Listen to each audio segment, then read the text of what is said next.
khususnya remaja-remaja ya yang berkunjung dan berkonsultasi kepada Mami? Kalau ditanya fenomena, rasanya tarik nafas dulu nih.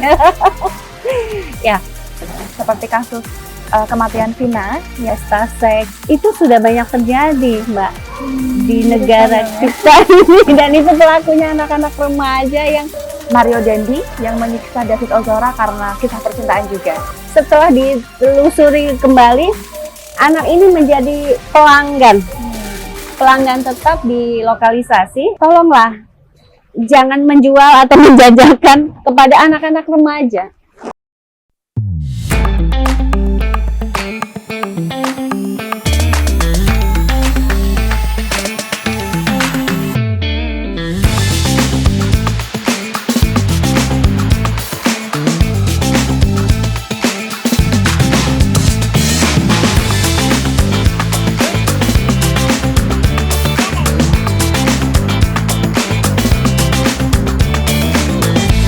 Assalamualaikum warahmatullahi wabarakatuh. Selamat siang teman-teman semua. Perkenalkan, aku Elsa Sulistianingrum sebagai host di acara podcast Jateng Terkini Network. Kali ini bersama narasumber kita yang hebat pasti tentunya di bidangnya, yaitu ada Dr. Alivetti Putu Garnida, CHT, SST, SKM, MPSI, MHKes, Mars, Fiskua. Ya, selamat siang. Selamat siang. Ini biasa dipanggil siapa biar kita bisa akrab aja? Mami V aja, Mami V. simple.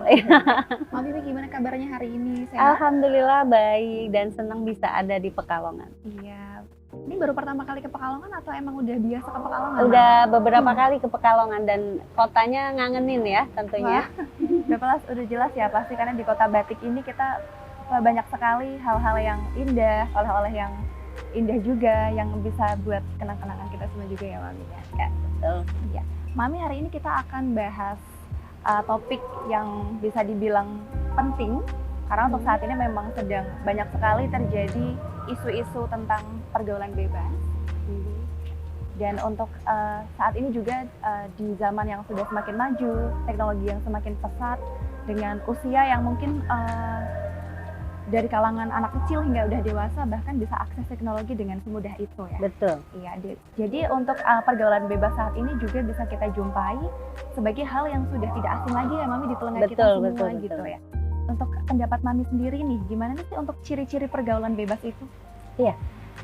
Jadi kalau kita bicara tentang ciri-ciri pergaulan bebas, yang mana pergaulan bebas itu kan sudah menjadi isu sosial ya yang luar biasa, di mana para remaja sekarang seperti yang tadi Mbaknya sampaikan bahwa sudah mudah mencari aktivitas di media sosial, dan tentunya ini harus disikapi dengan bijak karena bermain media sosial kalau tidak bijak juga sangat membahayakan sekali ya tentunya. Jadi kalau kita bicara tentang ciri-ciri pergaulan bebas, rata-rata remaja yang mengalami pergaulan bebas itu adanya tekanan mental ya, kesehatan mentalnya yang agak rapuh, di mana remaja-remaja kekinian lebih mengedepankan pergaulannya, lebih merasa nyaman hidup berada di lingkungannya, hidup dengan dunianya sendiri, yang mana biasanya harusnya di usia-usia remaja ini lebih dekat dengan keluarga ya, dengan bapak, ibu, kakak, adik, tetapi kenyataannya mereka mendapatkan kenyamanan di luar. Betul. Sehingga tidak terkontrol dengan baik, maka itu apalagi kalau mendapat fasilitas yang melebihi standarnya ya, maka dia lebih senang menghambur-hamburkan uang untuk kebutuhannya dirinya sendiri, sehingga salah memilih teman pun bisa menjadi problematika bagi dirinya. Buat dia mungkin saat mencari jati diri, saya lebih comfort di lingkungan remaja nih, tapi kenyataannya justru terjerumus ke dalam hal-hal yang negatif. Nah, salah satunya seks bebas itu tadi. Nah, iya betul ya. Untuk bahas seks bebas sendiri tuh udah miris sekali ya Mami, untuk Betul. zaman sekarang. Untuk anak-anak usia di bawah aku aja tuh sekarang udah banyak sekali yang hamil di luar nikah. Betul. Atau mungkin bahkan melakukan kejadian-kejadian yang di luar kendali dari orang tua mereka. Seperti itu juga banyak terjadi ya. Iya, Mami, ya. betul sekali. Dan untuk seperti yang tadi Mami sebutkan juga, lingkungan sekitar itu juga jadi dampak buruk buat mereka yang mungkin tidak teliti atau tidak bisa memilah lingkungan yang harus mereka pilih. Iya, pada yang mereka pilih seperti itu. Karena memang untuk lingkungan orang tua itu juga penting ya Mami ya untuk Sangat-sangat penting. remaja. Menurut Mami selain hal tersebut untuk dampak yang menyebabkan pergaulan bebas ini apa aja, Mami? Mungkin kalau kita bicara fondasi ya, fondasi mental kita sebenarnya apa sih gitu. Mungkin lebih ke agama ya, karena bagi kami menjadi seorang pasangan orang tua, parents kepada anaknya itu harus lebih diutamakan. Yang mana sebagai orang tua harus lebih menciptakan suasana yang membuat anak-anak kita ini betah di rumah. Bagaimana kita menjadi orang tua, menjadi sebuah komunikasi, menjalin sebuah komunikasi yang baik, menjadi partner konsultasi yang luar biasa, bisa menjadi role model yang baik juga untuk anak-anak kita, sehingga anak-anak kita ini lebih Merasa aman, nyaman berada di lingkungan keluarganya sendiri. Terutama kita tanamkan ilmu-ilmu agama ya, yang mana itu menjadi fondasi mental bagi anak-anak kita.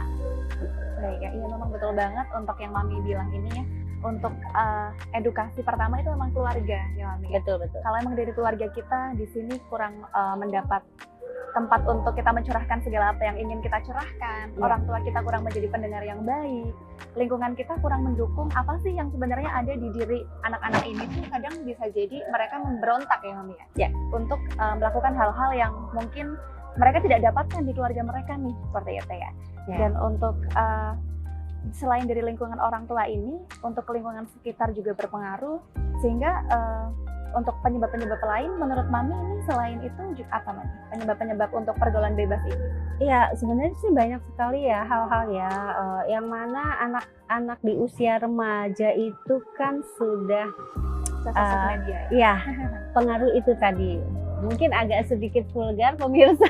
Jadi harusnya kita sebagai orang tua mengkontrol anak-anak kita. Satu, bergaul dengan siapa anak-anak kita ya. Yang kedua, apa sih yang dimainkan oleh anak-anak kita di media sosial? Kita perlu tahu, karena apa? Kita akan sangat mudah mengakses, maaf kata, video porno. Sangat-sangat mudah kita akses ya. Dan di usia remaja seperti itu, rasa ingin tahunya itu lebih tinggi. Sehingga mereka menganggap bahwa tontonan itu adalah arahan ya, atau contoh. Nah, kalau kita sudah membentengi diri kita, anak-anak kita dengan agama yang kuat, mungkin mudah-mudahan insya Allah tidak terjadi. Tetapi apabila pondasi mental kita ini rapuh, maka si remaja tersebut menganggap hal itu adalah hal yang wajar. Kemudian dia mencoba ya, trial dengan teman-temannya. Kemudian dia menemukan rasa yang tidak pernah dirasakan sebelumnya mungkin ya, hingga akhirnya itulah yang dinamakan ketagihan. Maka dengan berbagai macam cara si remaja itu akan mencari rasa itu tadi berulang-ulang tanpa memikirkan bahayanya setelah itu. Begitu Mbak. Iya baik ya. Untuk zaman sekarang kan memang kita juga tahu ya Mami ya, untuk remaja-remaja zaman sekarang mudah sekali akses sosial media, atau sekarang juga sudah banyak fasilitas yang mendukung mereka untuk melakukan hal itu ya. Seperti aplikasi-aplikasi yang seharusnya itu tidak disebarluaskan, Tinder, WeChat dan lain sebagainya, kita sebut mohon maaf kita sebut untuk aplikasi-aplikasi itu, tapi emang itu dampaknya berpengaruh sekali ya Mbak. Sangat-sangat Selain pergaulan bebas, itu juga bisa menyebabkan kita juga bisa akses narkoba. Ya, betul. Ada juga anak di bawah umur sudah kenal tentang trading, judi, seperti ini, judi online. Itu juga bahaya banget ya Mami ya. Sangat-sangat bahaya. Dan untuk Mami V sendiri sebagai konseling, hal-hal apa sih yang pernah Mami alami ketika Mami menghadapi khususnya remaja-remaja ya yang berkunjung dan berkonsultasi kepada Mami ini untuk fenomena-fenomena yang terjadi? Kalau ditanya fenomena, rasanya tarik nafas dulu nih. Ya, kami pernah menemukan mahasiswa laki-laki usia 18 tahun datang dan kemudian sudah maaf dengan membawa penyakit yang cukup parah ya. Lalu kami mengedukasi, konsul lagi, tetapi tetap si anak tersebut tidak bisa menjauhkan dirinya dari seks.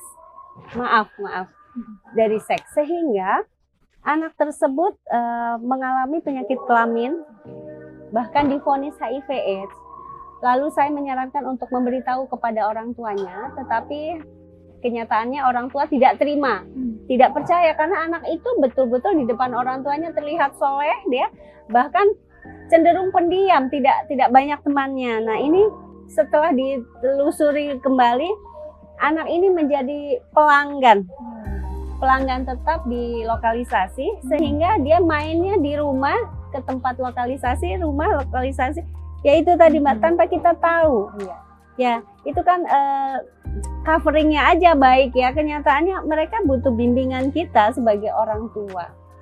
Lalu kalau perempuan, banyak yang menganggap bahwa teman saya atau partner seks saya sehat kok, baik kok. Oke Mami, ini selain tadi fenomena-fenomena yang tadi Mami sebutkan, kita juga bisa lihat fenomena yang viral saat ini ya Mami. Betul. Seperti kasus kematian Vina yang kasusnya dibunuh karena pemerkosaan dan penyiksaan terhadap Vina ini. Selain itu juga ada kasus Mario Dandi yang menyiksa David Ozora karena kisah percintaan juga. Ini menurut Mami dari kisah fenomena ini gimana nih Mami? Iya, sebetulnya kasus ini kayak benang kusut ya, di mana semua pihak terlibat. Tapi secara psikologi kalau kita melihat, ya sebenarnya kasus ini kan terkait dengan percintaan, ujung-ujungnya percintaan. Semua berawal dari percintaan yang kemudian menimbulkan kedendaman tersendiri bagi para remaja itu. Jika kita menyikapi secara psikologis, mereka ini memiliki latar belakang yang bagus sebetulnya ya, dari pihak keluarga ya, awal dari keluarga yang baik-baik saja gitu. Tetapi mengapa bisa seperti itu? Kalau saya tarik kesimpulan, mereka ini kan sebelum melakukan hal-hal negatif itu, mereka mengkonsumsi alkohol ya. Ya, ada pemicunya ya Mami? Ya, sehingga menurut saya tuh alkohol ini kan membuka pintu segala kejahatan. Makanya pada saat ditanya, kenapa melakukan ini, di luar kesadaran kami, karena kami dipengaruhi oleh alkohol. Jadi sangat-sangat memprihatinkan sekali, apalagi kasus Vina, pemerkosaan yang berulang-ulang. Iya. Kalau kita pikir kan ngeri ya, kita ini bukan binatang loh ya. Betul, kok bisa sekali, Mami, ya? satu sosok lemah ini aduh nggak kebayang deh, saya nggak bisa ngomong. Jadi karena mereka semua mengkonsumsi alkohol, sehingga mereka di luar kesadaran melakukan hal sekeji itu, hingga akhirnya melakukan kekerasan, berujung pembunuhan ya. Meskipun alhamdulillah korbannya tidak meninggal. Nah, tetapi itu kalau kita tarik, ini betul-betul krisis ya. Iya betul. Krisis mental. Menurut saya remaja-remaja di Indonesia ini sedang mengalami krisis mental, sehingga peran orang tua ini sangat penting bagi anak-anak kita. Besar harapannya ke depannya dengan beberapa kejadian yang salah satunya tadi contohnya, harapannya tidak terjadi lagi di negara kita tercinta ini. Iya kan? Sangat miris kalau kita ketahui itu ya Mbak, betul tidak Mbak? Miris sekali Mami, karena emang anak-anak remaja yang seharusnya mereka fokus untuk mengembangkan bakat mereka, belajar, tapi mereka malah teralihkan dengan hal-hal percintaan, dendam. Iya betul. Jadi menimbulkan hal-hal yang negatif juga di kehidupan mereka. Anak-anak seusia mereka yang seharusnya tidak bergelut dengan hukum ya Mami. Iya betul. Dengan hukum, kemudian mereka harus dituntut untuk ya memang harus bertanggung jawab, tapi mungkin itu lebih yang melatih mental mereka ya. Ini masuk ke nilai kemanusiaan juga, kayak mereka kurang nilai kemanusiaan mereka, mental mereka juga dihajar habis-habisan ya Mami ya. Ya, harapannya ke depan akan lebih lagi sekolah-sekolah, saran saya sih ya, sekolah-sekolah untuk lebih mengutamakan etika, pembelajaran revolusi mental, di mana mental-mental remaja kita ini perlu diberi dukungan, diberi tataran, diberi arahan yang bagus supaya mereka ini bisa menata dirinya sendiri menjadi pribadi yang lebih baik lagi. Mungkin juga meningkatkan sex education ya Mami, yang untuk saat ini memang penting sekali. Banyak anak-anak yang buta edukasi tentang seks, sehingga mereka tuh nggak tahu apa sih dampak buruk yang terjadi ketika mereka melakukan hal itu. Bahkan Ya. mereka sama sekali tidak mengerti, oh ini baik tidak sih? Ini kalau dilakukan berulang-ulang dampaknya apa sih? Kadang mereka tidak tahu Mami untuk hal itu. Iya, iya. Jadi mungkin bisa ditingkatkan lagi untuk sex education. Betul, Lebih setuju. melek aja ya Iya, Mami ya, iya. dengan pembahasan yang gamblang agar ya tidak menyimpang ya Mami ya. Iya, seperti iya. itu ya. Karena penyimpangan seksual ini tidak hanya dialami oleh para wanita maupun pria yang sudah matang ya, Iya. tetapi kenyataannya remaja-remaja ini juga banyak melakukan penyimpangan seksual. Salah satunya LGBT, Betul ya sekali. kan? Dimana sangat marak sekali anak-anak usia SD, mereka sudah sorry to say, ya laki-laki berbusana perempuan, dan ini beberapa kali juga ada yang pernah saya jumpai itu pemerkosaan oleh lelaki yang sudah matang memperkosa remaja usia SMP, ya, yang mana akhirnya remaja itu menjadi curious, menjadi penasaran, ingin mengulang lagi, dan kemudian remaja itu dengan bertambahnya usia, ya, mereka akhirnya menjadi ketagihan dan melakukan hal yang sama pada saat dia SMP. Dilakukanlah di luaran sana.